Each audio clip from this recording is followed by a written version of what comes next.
Hello, everybody. Welcome back to Side Stories. I am Aaron, as usual, but unfortunately, I am without Darian today.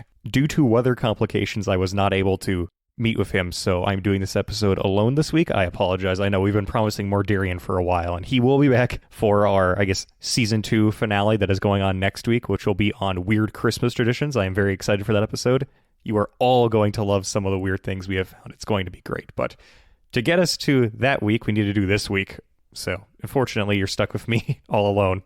But that's all right. I'll still give you the best episode that I possibly can, given the circumstances. Also, I apologize if you're hearing any of the wind hitting my window. Weather has cleared up a lot, but the wind has not died down since last night when we had all the bad weather. So, unfortunately, you can still hear it pretty loud in my room, but I don't think the mic will pick it up. So if you happen to hear any of that, I apologize. I've done my best to try and mitigate that problem. But anyways, I'll just get into the episode. So, at the end of the year, people start to do a couple different things. Now, one of them is, of course, starting to join gyms, which was related to our episode last week, which was on George Hackenschmidt, which I did with Jacob. Again, thank you for doing that. That was a pretty good episode, given the circumstances. Next week is going to be, again, Christmas, which a lot of people are preparing for right now. Merry early Christmas to all of you. But I think another thing that people start to do at the end of the year is they become, reflective or introspective. We start to think about, our personal past and our lives and what the future holds as we start to look back on the year that we're leaving and we're slowly starting to enter into the new year. I think that's a natural thing to do. So that got me thinking about how people reflect on their own personal past, and that led me to thinking about, diary making or journal keeping or whatever you want to call it. Writing your thoughts and ideas down in a book day after day, or at least over a certain period of time, and as a sort of reflective exercise and to have a sort of chronicle of your life. That's something a lot of people do. It's a very common hobby. I think it's very interesting. I don't keep one personally, but it's something that a lot of people do, and I find it, again, quite interesting. So that started me thinking about what was the first known journal in history.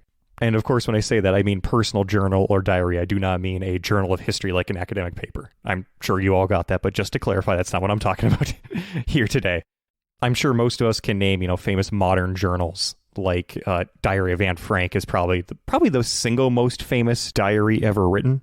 That's still assigned in many schools as, required reading, and it's been translated to so many languages. I'm sure most of you know about that and probably read it as well. So that might be the most famous one, but of course that's not the first journal ever. Though it is interesting, and I guess in journal or diary making history, it would be a landmark that I'm sure has inspired millions of other people to keep their own journals.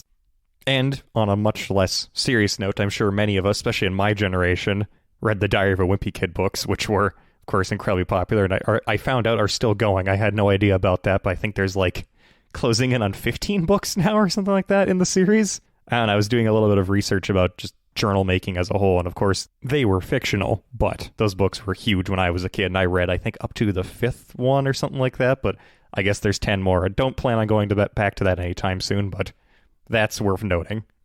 Anyway, getting to our main topic for today, I was surprised that there wasn't a whole lot written about what the first journal in history truly is. There's a few candidates, and there's basic chronologies and, timelines written about journal making as a whole, but I was surprised that people didn't dive into that topic and really go over all the nitty-gritty details and how journal making has changed over the millennia. I was surprised by that, especially since it's such a popular hobby with so many people, so I was a bit surprised by that, though there's a few candidates for the first journal in history, and it kind of depends on how you define journal, which I guess I should probably define that just to make my case clear here.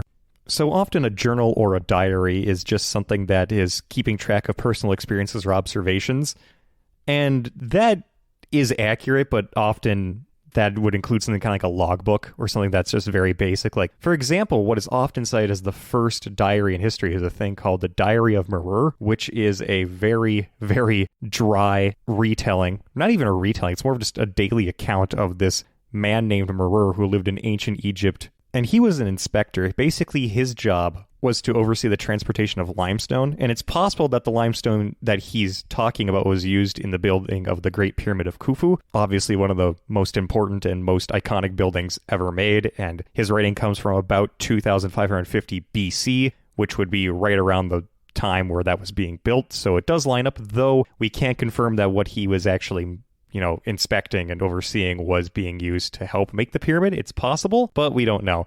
Also, if you read his work, it's interesting, And there's a very good video by the channel Voices of the Past on YouTube where it's read just, word for word in English if you're curious about it. But it's also very, very dry. It's much more of just a regular logbook. It's very bureaucratic. And when I think of a journal or a diary, that's not exactly what I'm thinking of personally. I think it's something that's a bit more introspective that isn't just a list of things that happened. It's also a list of things that happened plus someone's commentary or thoughts about it as it happened to them personally. The Diary of Marur is, again, much more bureaucratic. Like here, I'll read an excerpt from it. Day 3, cast off from the royal palace, sailing upriver towards Tura, spend the night there. Yeah, that's it. That's one of the entries in the quote-unquote diary. It's really just more of a logbook about this man's construction work, and it's not, it's good in the fact that it's a very useful historical source. It's interesting in that sense. I found it fascinating, but each entry is just day this, day that, and here we did this tiny thing. It's barely even 2 sentences often. So it's not that much of an introspective journal. It's not something that most people would consider to be much of a journal. It's a logbook. Interesting, but not that useful in answering my question. Because I want to see something where someone's actually witnessing historical events or is living their life and is actually observing it and speaking about it in a way that is a bit more, again, reflective, has their commentary in it. That's what I'm trying to find here to answer this question, because I find that sort of journal much more interesting. It's not just a bureaucratic text, it's a personal story in a way. And I'd like to know who in history was at least the first person that we know of to do that, because as I'm sure you all know, we've lost a lot of historical writing over the years, and we don't have everything. Like, the first known piece of writing that we have is called the Kish tablet, which dates back, I think, about to 3,300 BC or so from Mesopotamia. And it's just a tiny tablet that is so old that it actually has bits that are essentially transitional from hieroglyphs to actual writing. It's that old. And it's taking a long time for people to actually find artifacts that are from a personal perspective, especially because back then writing was not that common. So I'm trying to find something that, again, gives us some insight into an actual person as a person, not just like their job or where they lived. Trying to find something a bit more, again, personal. That's what I'm interested in. So after looking over that question a little bit, one thing I found and referenced a few times, but I couldn't find any actual source or text for it, was supposedly the writings of this man by the name of Ma Debo, who was a Chinese, I guess, sort of adventurer or at least explorer or something like that. He supposedly traveled across China to, visit the emperor. And though I couldn't find anything else outside of a few sources that were actually talking about early journals, I couldn't find his journal anywhere. I even tried to look up his Chinese name and I couldn't find anything when I translate things into English. So I don't know if that's even real. I assume it is, but if so, I can't find any solid sources. I can't even find the right date. It says all I found was that it was supposedly 2,000 years ago, roughly, which is weird. So if anyone knows more about that, let me know, but I'd love to know more about what's going on there. Though, the other thing that I did find, which a lot of people have probably read themselves and didn't even realize it was possibly the earliest introspective journal in history, is Meditations by the Roman Emperor Marcus Aurelius, who is very famous for having written, again, Meditations, for being a Stoic philosopher and for having been a, frankly, smart man, which is not a bad thing to be remembered as, but Meditations, or at least that's what it's commonly known as now, I don't believe he actually ever titled it. It's basically his writings to himself that he wrote over his years being Roman Emperor. I think it's 12 books long, and you can get it all in one big collection now. And it's basically him just writing to himself, trying to talk about statecraft, his philosophy, really anything to make himself better and to improve upon himself. It's not written quite like a modern journal where it's day after day, June 15th, this is what I did, and then reflect on this. It's not quite that. It's more of personal reflections, talking about some events in his life, but that's probably the closest thing that you can find that's close to a true early diary. Though, of course, it doesn't fit the bill exactly, so there's a few other things that I can mention here. During the Middle Ages, mystics would keep basically personal writings to themselves to reflect on different visions or spiritual truths that they had discovered. In fact, that's a practice that has continued into the modern day. Such examples would be St. Faustina has a very famous diary that she started writing in the 1920s and then ended in the 1930s when she passed away, but she had multiple visions and reflections that she had talked about in her diary as well, and that's a very famous journal that millions upon millions of people have read and also has influenced church teaching and stuff like that. So that's interesting as well. Another thing is that a lot of these early sort of diaries were not arranged by date. The first person to do that was by the name of, I'll try my best to get this right, Ahmed ibn Bana. He kept a diary about his travels in Europe. He was a Muslim scholar and he arranged his writings by date. He was the first person in history to do that. He did this in the 11th century. So that's right again in the medieval period. So you're starting to see people are slowly starting to become more introspective in their writings as we get, past the classical era into the medieval period. And by the Renaissance, apparently that's when like personal diaries and journals became much more common. And then there was a huge explosion of this sort of thing in, the Victorian era in the 1800s. So that's where we're getting a lot of the modern concept of a diary or a journal.